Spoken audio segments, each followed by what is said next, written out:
Is a perfect example of why my posts on Facebook are not seen enough. I've even paid over $300 to have my posts promoted, especially for Burkina Faso. But here's an example of why my posts, even though I've spent $300, are not pushed on Facebook and Instagram. Let's find out who really runs Meta, and it's not this guy. You see, in order to truly understand who is in charge, we have to figure out who controls what we're allowed to say on the platform and what we're not allowed to say. My name is Aaron. I've been with Facebook for 2 years now. I'm a product policy manager. What does your job entail? We're part of the team that writes the rules for Facebook. If something violates our standards for safety and security, what Facebook could, should, can do.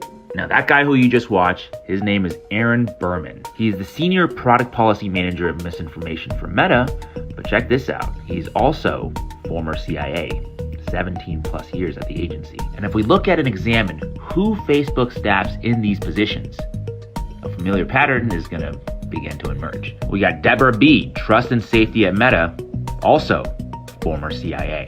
How about Cameron Harris, trust and safety at Meta, former CIA. Hagen Barnett, he's the trust and safety operations lead at Meta, but also former CIA. This ain't an accident, ladies and gentlemen, and it's also not new. Operation Mockingbird is an alleged large-scale program of the United States Central Intelligence Agency, the CIA, that began in the early years of the Cold War and attempted to manipulate domestic American news media organizations for propaganda purposes. That's right, information is power, and the powerful want to control all the information they can. They've been doing so since the beginning of time, except now it's getting progressively harder to do so because nobody trusts the legacy media, so now their operations have to expand. It's not just Meta, it's also Google, and now TikTok.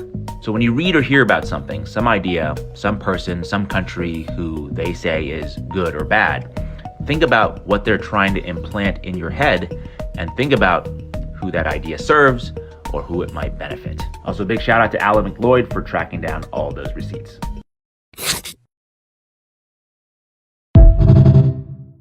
Let's find out who really runs Meta.